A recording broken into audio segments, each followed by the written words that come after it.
আসসালামু আলাইকুম ভিউয়ার্স, আশার রশি ঘরে আপনাদের সবাইকে জানাচ্ছি স্বাগত। কেমন কাটছে আপনাদের রমজান? আশা করি ভালো আছেন সবাই। আজকে আপনাদের জন্য নিয়ে এলাম চীনা বাদামের ভর্তা, কারণ রোজায় সবসময় তো আর মাছ মাংস ভালো লাগে না। চলুন দেখি আমাদের কি কি লাগছে এটার জন্য।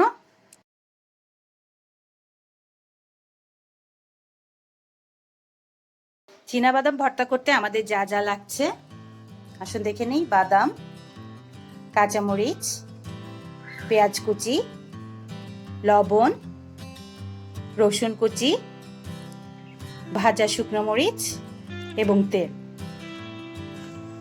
ভিউয়ার্স, প্যান গরম করে বাদামগুলোকে আমরা এটার মধ্যে দিয়ে ভেজে নিয়ে তারপরে এটার উপরে খোসাটা ছাড়িয়ে নিই। তো অনেকক্ষণ ভাজতে হবে, মাঝারি একটু কম আঁচ দিয়ে ভাজতে হবে, না হলে পুড়ে যাবে, ভিতরটা হবে। ভিউয়ার্স, বাদামটা ভাজা হয়ে গেল, এখন আমি নামিয়ে প্যানটা গরম হয়ে গেলে তেল দিয়ে দিব। অত বেশি তেল না দিলেও চলবে, কারণ বাদামে এমনি তেল থাকে। তেলটা গরম হয়ে গেলে কাঁচামরিচের মাথাগুলো একটু কেটে আমি প্রথমে দিয়ে দেবো।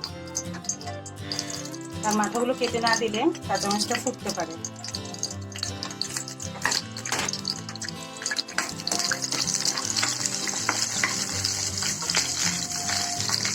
কাঁচামরিচটা একটু হয়ে আসলে আমি এখানে রসুন দিয়ে দেবো।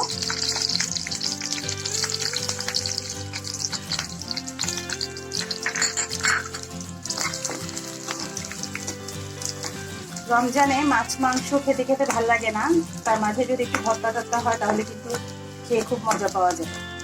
আর তৃপ্তি নিয়ে সেরিটাও করা যায়। আর এটা আপনারা করে বাক্সে রেখে দিতে পারবেন ফ্রিজে, খাবার আগে বের করে নিলেও চলবে।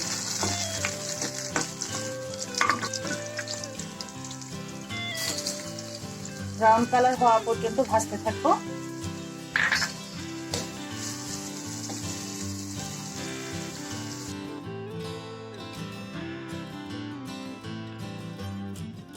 ভিউয়ার্স, আমি পেঁয়াজগুলোকে একটা বাটিতে তুলে নিলাম, আর যে বাদামগুলো ভেজে নিয়েছিলাম সেগুলোকে আমি উপরের লাল খোসাটা ছাড়িয়ে নিয়েছি। এখন এটাকে আমি ব্লেন্ড করে ফেলবো। বাদামগুলোকে আমি ব্লেন্ডারে নিয়ে নিলাম, এখন এটাকে আগে ব্লেন্ড করে নিব। ভিউয়ার্স দেখুন, বাদামগুলো কিন্তু একদম প্লেন হয়ে গেছে এবং একটু তেল তেল ভাব হয়ে গেছে।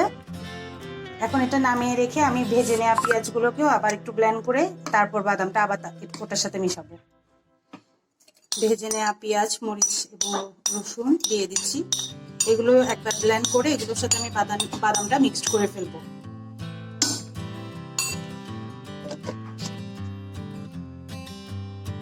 এখন আমি বাদামগুলো এটার সাথে দিয়ে দিচ্ছি।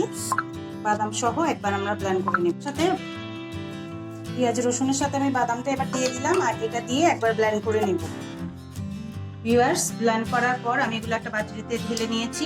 তারপর আমি শুকনো মরিচ এবং সাথে লবণ, শুকনো মরিচের সাথে লবণটা যদি একটু মাখিয়ে নেই তাহলে জিনিসটা ভালো হয়। যতটুকু লবণ লাগবে দিয়ে শুকনো মরিচটা আগে ভেঙে এর সাথে মাখিয়ে নিই।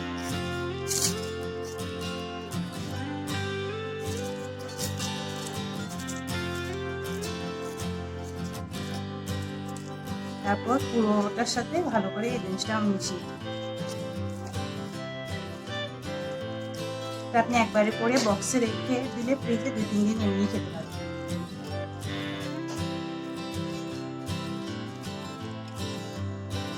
ভিউয়ার্স, হয়ে গেল আমাদের চীনা বাদামের ভর্তা। গরম গরম ভাতের সাথে এই ভর্তা হলে আর কিছুই লাগবে না। আশা করি ট্রাই করে দেখবেন। আর যদি রেসিপিটা পছন্দ হয়ে থাকে অবশ্যই লাইক করবেন। আর যদি এখনো কেউ সাবস্ক্রাইব করে না থাকেন তাহলে অবশ্যই সাবস্ক্রাইব করে বেল বাটনে একটা প্রেস করবেন। আল্লাহ হাফেজ, দোয়া করবেন।